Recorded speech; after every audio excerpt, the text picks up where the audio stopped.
And take two. Set my phone in. It was gone for a week and a half to get the microphone fixed, and still doesn't work. That's just great.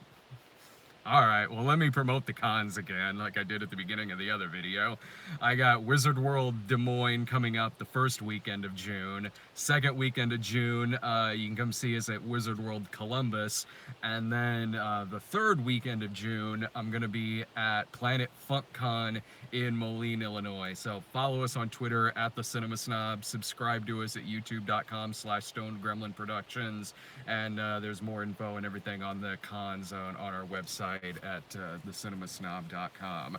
So, anyway, as we were saying about the movie Show Dogs,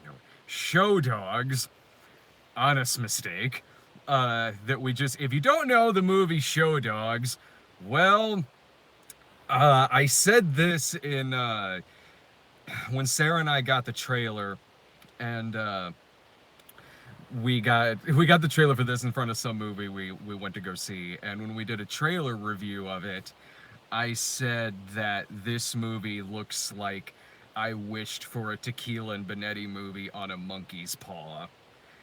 And I'm sticking to that, because that is exactly what this movie is. This movie is, if you watch Tequila and Bonetti, and your problem with it was that it wasn't enough like those movies made by the Beverly Hills Chihuahua guy, well, you're in luck, because there's a movie called Show Dogs playing right now.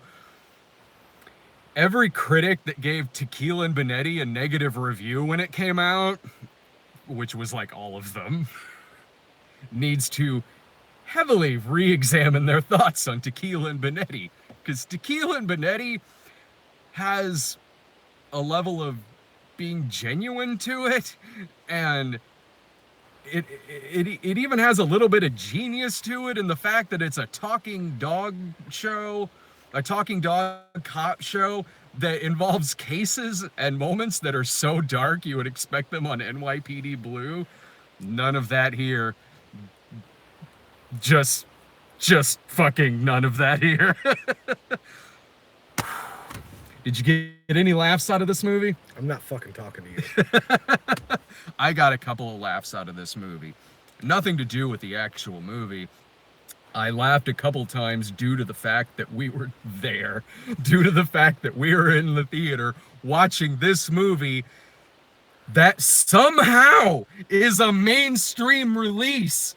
This movie being in so many theaters this weekend is the equivalent of something like Yoga Hosers if it were in 2,000 theaters. It's insane. This is in so many theaters. I've seen a lot of bad movies. Uh-huh. And I can't say this is the worst movie I've ever seen, because it's not. It's the worst movie I've ever seen in theaters. This movie is worse than the Emoji Movie. Oh, yeah. No,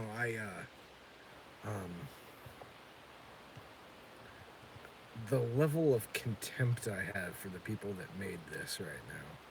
Like, I always liked Will Arnett. And the rational part of my brain knows that none of this is his fault. No. I want bad things to happen to him. I don't, because Will Arnett is a goddamn professional. No. He is, and like I said, I know none of this was his fault. But it's one of those things that it's just like, say you know a guy. Uh-huh. And he's a great guy. Works hard, takes care of his family, good friend. But you find out that a buddy of his that you've never met just happens to be a Nazi. And he's still friends with that guy. Uh-huh. It changes your fucking perspective. I've got nothing. It changes your fucking perspective. I've got nothing against Will Arnett in this movie. Like, Will Arnett showed up and did his job. Now, I've got some stuff against the people who made the movie, certainly, but Will Arnett has zero character in this movie. There is nothing to this character's backstory. There is nothing to this character's story within the movie other than he's an FBI agent who has to solve this crime. But Will Arnett, it's movies like it's bad movies like this that'll really make me respect an actor I like even more, because god damn it, he showed up and did his job on this movie. Did he sleepwalk through it? Yeah, most likely, certainly. But it was like a level of sleepwalking that sometimes I see Chevy Chase do, where you can almost kind of see contempt in his eyes every now and then. This movie's Will Arnett is an FBI agent who is teamed with a talking dog, Voiced by Ludacris. Tequila, except his name is Max in this movie, and he's a Rottweiler in this film. And Max the dog is an NYPD cop, and they both team up. He's an NYPD cop that operates on his own, without a partner or a handler. I love the interrogation scene where it was only the dogs on the other side of the two-way mirror watching Will Arnett interrogate the guy. It's one of those things that, like, through a lot of this movie, like, scenes they would only make sense if everybody could understand the dogs. But they don't in the film. But they don't. But it took me till about a quarter of the way through the movie or more to realize that they didn't, because it was so ineptly fucking made. No, and it with Tequila and Bonetti, within the first few minutes, you kind of get a sense of the world, because in Tequila and Bonetti, you're hearing the dog's thoughts, his mouth's not moving, and you kind of get an idea right away that we're just hearing the dog's thoughts and not everyone, and no one in the series except for the psychic lady can hear the dog. In this, the dog's mouths are moving, so it takes a minute to really realize if anyone else can understand the dog, but yet there's times in the movies where the dogs are treated just like dogs, but then there's other parts where it seems like people should be really aware that these dogs are maybe smarter than they're giving them credit for. Like when Will Arnett has to get into the party, he can't get in because the doorman isn't letting him in, and Will Arnett's going, "I'm with Max, the dog. Max, over there." And the doorman goes, "Hey man, is he with you?" And the dog's like, or when one of the dogs just walks out of a bathroom wearing a robe. Yeah, and Will Arnett's like, "Where'd you get that?" Anyway, there were a couple other times I laughed too, and it had to do with the couple of times that you were shooting me dirty looks in the movie. One of which was because they're investigating a missing panda in the film, and one of the parts has Max the dog. He picks up on the scent, and he says, "Man, this scent is bear, panda bear.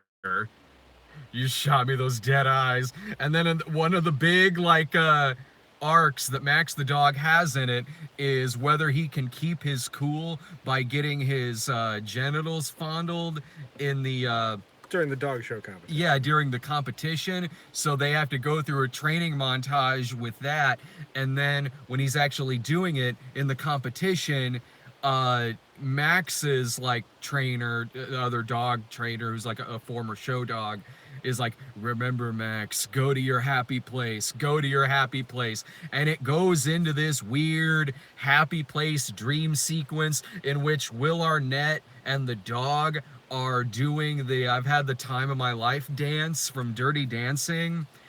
There is some horrifying special effects work in this film. There is a part, the special effects in this movie are so bad that there's a part where the effects glitch. There's parts where it's just shaky on their face. And more often than not, it's horrifying watching these dogs talk. These special effects are so bad that this movie's whole existence makes this movie feel like it's the worst film of 2003.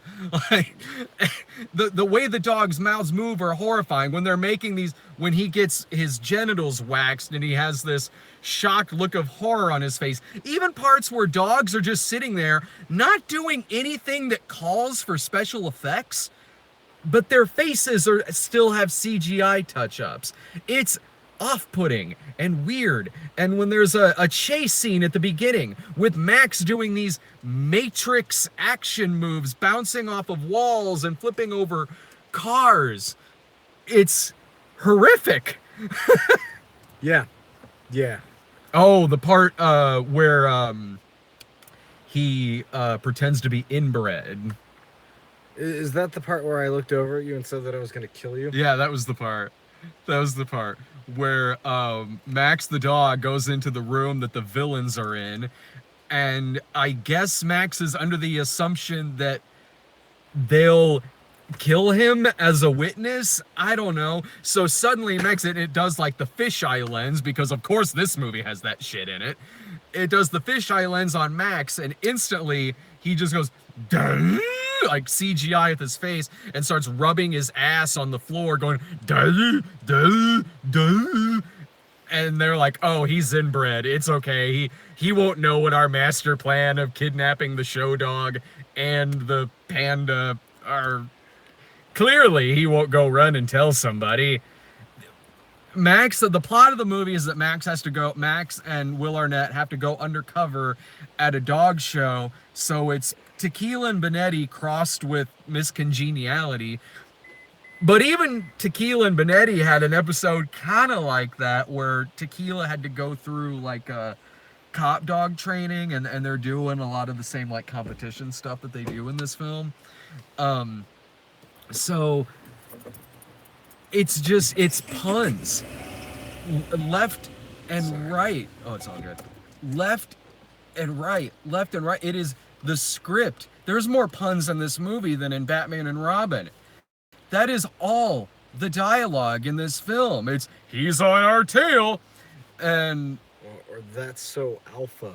Oh yeah, that they say that 3 or 4 times, because all the dog voices, and it's a lot of celebrities doing the dog voices, and they have one speed, the voice actors, and that is to be loud and obnoxious, with the pug going like, "I love you, Max. You're gonna be my best friend. Oh, you're so alpha. I just want to be just like you." And then this other show dog comes in, and the pug starts flirting with the other show dog, and the other show dog's like, "Sorry, you're too pugly. Check, please." Yeah, it does a check, please. It's the kind of movie where when the dogs are on a date with each other on a rooftop, there's pigeons who are like narrating the movie for whatever reason, and the pigeon's like, "I give this a 6 out of 6 because I got 6 fingers," and the date doesn't go well with Max and the other show dog. The other show dog goes off, and the pigeons are like, "Well, looks to me like he needed a wingman." Awkward. Oh yeah, it's also got an awkward.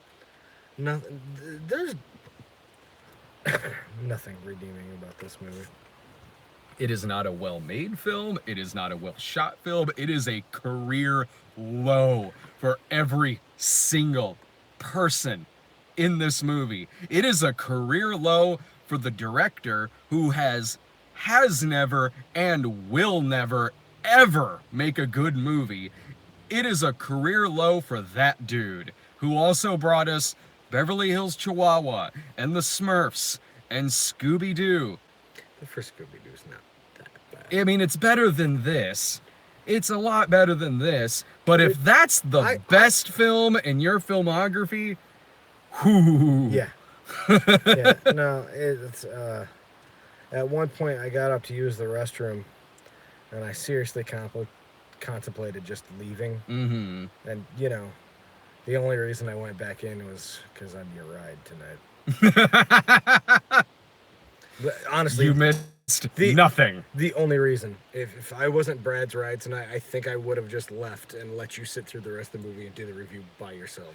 Because this is Is there In gonna be 35 years of friendship, we've done some shit to each other. Uh-huh. This was fucking uncalled for. This was uncalled for.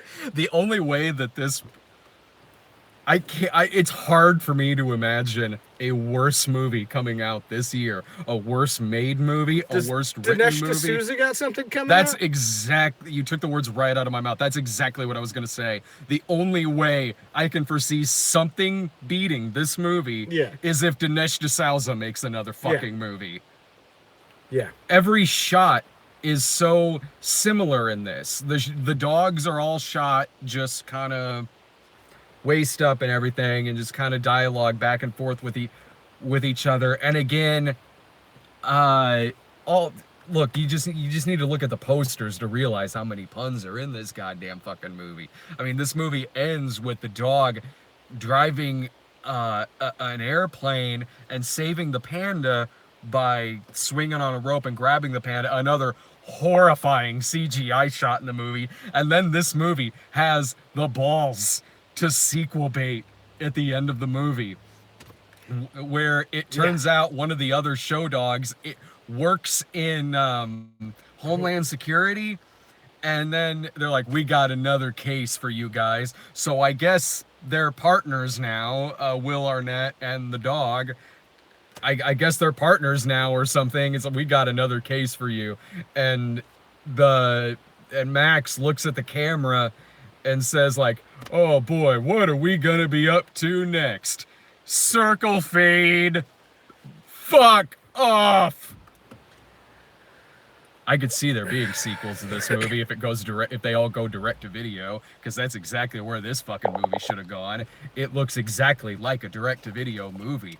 It looks like any of those movies that are on the Walmart racks that are like sometimes when Walmart has that rack that's just talking dog movies, Yeah. like Army Dog or Dog Nap or like Wiener Race or some shit, or like Space Buddies or something. It looks like one of those movies. Only if one of those movies somehow got a giant major theatrical release.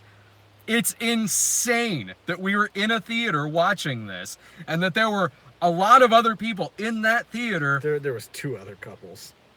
There was there was at least like 10 or 15 people in that theater. Really? Yeah, there were. There was some families sitting up near the back, and then there were the people that were in our row. It was silent in that fucking theater. Like maybe once I heard like a mild chuckle back there, and it was during the waxing scene. Yeah. But other than that, this is such a brain dead movie. It's such, there's not a brain in its goddamn head. Not a single one. Like, it is a movie devised as some kind of scientific experiment to make people stupid. Yeah, no, honestly, like I half expected when we walked out of the theater and the usher was walking in to clean for him to just smack me in the face and be like, well, that's the actual ending. Just punches you. You know you're in for a treat when you buy the tickets for it and the ticket people are like, really, you're seeing that? You want a poster? I'm like, hell yeah, I want a fucking poster. Unleashed and Undercover. What? Pug life. That's a line in the movie. Oh, dude. It's got a finale where a tiger goes into an airplane to bring down the villain who's flying the airplane. And everyone survives. Yeah, because PG. So the villain survives that shit, and they're like, but what happened to the tiger? And the tiger is doing a zip line through Vegas, yeah. Going, this is the real life of Pi. It's like, dude, not a funny joke. Well, yeah. Like, all of them were really unfunny, but that one, I mean, come on, like, you're, like, one, that movie won some fucking awards, and 2, that book's amazing. Like, Man, fuck you. I love it when the movie, with its shit CGI dog talking, tries to have heartfelt moments.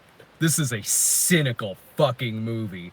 Like, when Tequila Minetti had dramatic moments, it was pretty dark.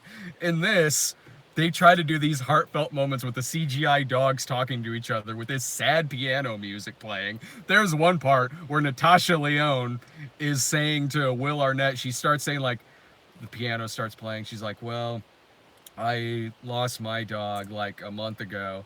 And Will Arnett, powering through this shit, Will Arnett just delivers his line, just goes, really? God, some of the music in the movie sounds exactly like they lifted it from the musical score of the 1990 Teenage Mutant Ninja Turtles. They might have. God damn it. When I look back more fondly on Top Dog with Chuck Norris, you know your movie fucked up. God damn it. Like, this movie makes... I've not seen a dog cop movie this bad. This is so much worse than, like, Everything. Turner and Hooch when they shot the dog at the end of the movie. I wish they had shot the dog at the end of this movie. I wish they had shot the dog at the beginning of this movie. If it was just some elaborate prank to get you to spend $15 to go to the make you theater cry. and watch someone shoot a dog and then just fucking credits. You know what movie I always really liked? If you want to see a dog cop movie, I always really, really enjoyed K-9. That's what I thought you were gonna say. That's an underrated fucking movie. Because it's not good, but it's amazing. I love K-9. It's far superior to Turner and Hooch. K-9's got a part where the dog takes one in the arm and Jim Belushi just unloads every bullet in his gun into the bad guy's back. Yeah. Like, I love that fucking movie. Jesus, stay home and watch that over this fucking movie. I never saw the sequels to K-9. It's like K911 and K9PI or something. I'm assuming better than this. I can't really, honestly, at this particular moment, imagine worse than this. Like, I know there's worse. Mm-hmm. I just can't picture it, you know? Like, We got out of the theater and I said to you, I was like, in terms of mainstream movies, mainstream releases, this is objectively one of the worst that we've had to sit through. I mean, honestly, yeah. And with, like, you know, I wouldn't call Will Arnett an A-list star, but he is better than this. Yeah, he's at least B-list, you know? Like, on the fact that they put in, like, they're like, hey, everybody, get it? He was the voice of Batman. They have him do the Batman voice in this. They reference Turner and Hooch in the movie. Twice. Yeah, because the dog calls Will Arnett Hooch. Get it? Because in Turner and Hooch, the dog was Hooch. Does this make you respect Tequila and Benetti a little more? Listen, I know you love Tequila Benetti. It's a great show. And I understand why you love Tequila and Benetti. From an analytical point of view, Tequila and Benetti is not good. But a couple points. A, it's fucking better than this. Yeah. B, it's dumb, but at least it had fucking balls to just go there sometimes. Yeah, Tequila and Benetti went there with its fucking plot lines. It has plot lines and moments you would never expect in like a show like that. It's kind of like they're like, hey, here's a couple written episodes for Miami Vice that Miami Vice deemed was too dark. Let's put a fucking talking dog in it. That's why I love that fucking show, man. Yeah. That's why I'm glad that show came out when it did in the early 90s. Because if Tequila and Benetti came out now and was like rebooted or something, I mean, I know it was rebooted. It would be a comedy show. It would be like a straight up comedy show. I know it was rebooted in 2000, but in Italy, but yeah, it would be this shit. It would be this. That's exactly what it would be. It wouldn't do any of the things that it did in 1992 that made it enjoyable.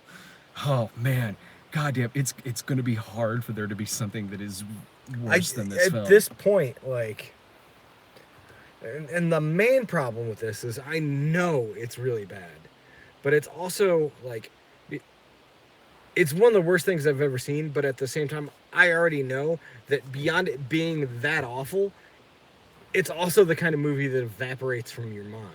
Yeah. So come fucking December, Uh-huh. I'm gonna have to like look shit up to remember this movie, and Yeah. then I'm gonna sit there and hate myself for Yeah. having to read like the fucking Wikipedia article on it and watching the trailer. Mm-hmm. And what's gonna happen? Like, I'm gonna end up shooting someone. It's gonna be me. Or Raja Gosnell. Man. I'm not a violent person. I'm not. But if that dude were to walk up to the car right now, I'd break his fucking knees. There are movie critics that like this movie. Like, Oh, and both a of them few. said for as a kids movie. It's like No, no. Look, I'm not. I'm not one of the. I am not one of those people who's like, oh well, this person didn't like this movie or this person didn't like that movie, so whatever. But this movie is like a rare exception where if you tell me that you don't trust this person because they gave like a really glowing reveal to Show Dogs, I get it. I get why you would not trust that person again in any review that they've ever fucking given. Well, see, there's the thing. Like, there is objectively bad and objectively good, and that's determined by taste and Yeah. experience. There's a ton of dumb shit I love. And same here. And those things are perfectly acceptable because there are things that I love that I know for a fact are not good. Yeah. Like, I know they're not good. Yeah. Like Beastmaster. I love that fucking movie. Hell yeah. That movie's a piece of dog shit, but I fucking love that movie. Uh-huh. Now, anybody that comes up to me and tells me that they love this movie, well, you know what? They're fucking idiots. Because there is nothing about this movie that could be objectively good. Uh-huh. Nothing. It is a pile of putrid, horrid dog shit. This is a movie that has a scene where the dog comes out of the bathroom and goes, oh, they even have bowls of champagne, because it's one of the other show dogs. Like, there are bowls of champagne in the bathroom. Flushes the toilet. Will Arnett comes out. Oh, maybe not champagne.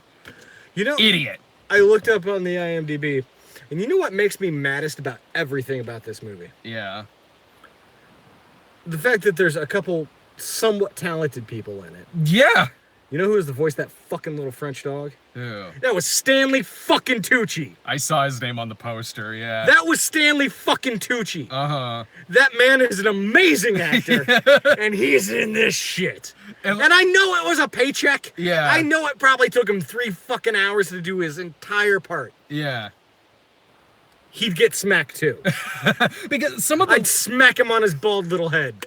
some of the live action actors, you can be like, well, okay, I guess they got a free trip to Vegas out of this because that's where the movie is shot. That's where it takes place. But the voice actors, I'm assuming probably not Paycheck. recorded That's in all it Vegas. is. Paycheck. Yeah, Ludacris is. You got to think, like, for some of those people that come in and do like a voice acting role or something like that, like if it's 20 minutes of screen time, it probably takes them 2 or 3 hours to do the entire thing. They probably don't have to like study or do anything much. Sure. Like, there's no real preparation for the role for shit like this because what's the fucking point? Yeah. So it's a paycheck. Yeah. Yeah, Stanley Tucci probably got a couple $100,000 Yeah, maybe. to fucking voice that part. Mhm. But I'd still smack him in his fucking little face. I like that they put dog trailers in front of this. For any movie coming out that has dogs in it. We got a trailer for one movie that's called Dog Days that looks like one of those like Gary Marshall Valentine's Day, New Year's Eve, Mother's Day type movies, only it's about dog people. That didn't look very good. And then Robot Dog? the one that's AXL. AXL. Yeah. AXL that looks like monster trucks. or Real Steel. Yeah, it's like that. Like monster trucks, if instead of the monster truck, yeah, it's a big robot dog. That didn't look good at all. Like we got those, they put those two at the beginning of this fucking movie. Both movies look like something that should not be in as many theaters as they're probably going to be in. Is there anything else about this movie, man? Like, goddamn. Oh well, yeah. The important part where the female show dog is throwing junk out of the airplane to stop the bad guy and goes, "Here's the kibble and here's the bits." I love that there were big blue barrels, and it was probably the only part of the entire movie that I thought was remotely funny, because she threw out the first big blue barrel that's full of dog food, and it said dog food on the side. Yeah. And the next barrel she knocked over was full of bamboo, and it said panda food. It's the only chuckle I got was the label panda food on a barrel of bamboo. Man, these criminals suck. These criminals are having this big plan to sell the show-winning dog and sell this panda, like, practically in a closet from where the show is going on. Like, just on the other side of a door is this highly illegal activity going on.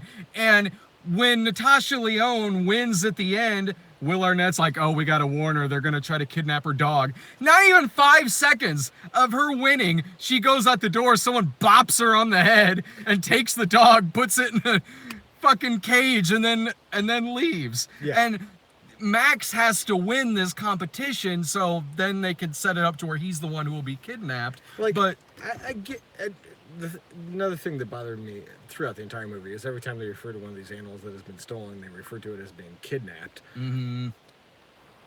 Which you are absolutely beyond doubt allowed to love your pets as much as you want, as long as it doesn't get sexual. I've reached a point in my life where now I'm a father. Uh-huh. And if people want to treat their pets like kids, Yeah. fine. Don't tell me it's like having a kid, because it's a fucking lie. Mm-hmm. But when you start using terms Mm-hmm. that are specific to people Yeah. and apply them to animals, which I love animals, Mm-hmm. but you can't kidnap a dog. Dog napped. Fine. I'm surprised this movie didn't use the term dog. Maybe Fine. it did. I can't remember. You can't kidnap a panda. You stole a fucking panda. You stole it. You didn't fucking kidnap it. You fucking stole it. I like that they give Max shit for like the methods he's using to win this competition. Why? He's got to. They know the other dogs know he's undercover. Why are they giving him shit for doing these methods to try to solve this case? He's got to win so he can be the undercover dog. The subplot for his growth as a character is that he needs to respect the animals in the dog show. Yeah. Which, fuck you. The piano music that was playing was telling me those scenes were deep. Now, this movie, it's just fucking irresponsible. Just fucking irresponsible. It is horrifically bad. It is so bad. Don't fucking watch this movie in a goddamn movie theater. Don't watch this movie, period. Don't. Yeah. Like, there are bad movies where I will suggest giving the people that made it money so they can make another bad movie. Not this one. No, Not this one. This man needs to be punished. Punished. Like, remember we used to have conversations about lesson sex? Yeah. I am not attracted to men in any way, but I'll fuck this man to teach him a lesson. Jesus Christ.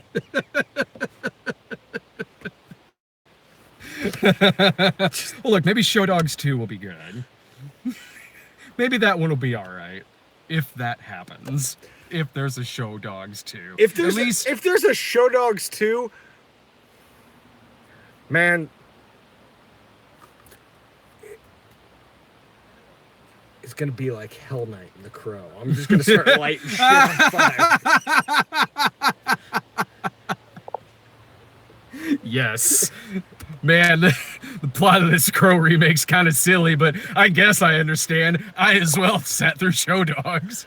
I guess I understand where Eric's coming from. David's wearing one of those baseball helmets with a bottle of tequila on each side, screaming, "Fire it up, fire it up." Yeah. I could at least, like, there were, like, unintentional laughs to be had in something like 9 Lives from a year or two ago. That movie was a piece of shit and also didn't belong in a theater, but there were some unintentional what the fuck shit in it. I didn't get any real unintentional laughs in this, other than the times I was just laughing at the fact that we were watching this fucking movie. God. Ew. Bad movie. Any final thoughts on it? So they steal this fucking dog, right? Mm. To sell it for millions of dollars. Uh-huh. Because it's an award-winning show dog. Yeah. So they can take it and breed it. Yeah. It's fucking worthless without people knowing that the fucking animals that come from it are from a winning show dog, which means they give away the crime. It is a pointless, stupid fucking crime. It is a stupid fucking crime.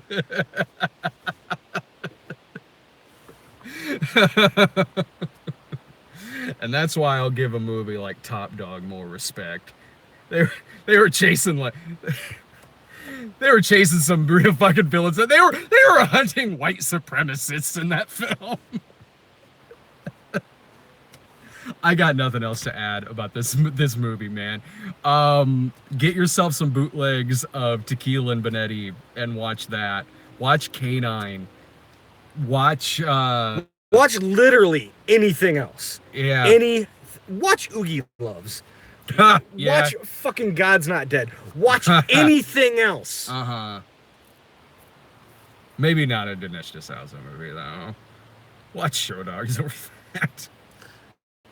Yeah, well, this is... I'll agree with that. Because Show Dogs is inept and stupid and poorly made, and Dinesh D'Souza is just a fucking monster. I'm going home. All right. That's it, folks. Whoa, man. Show Dogs. All right. Take care, everybody.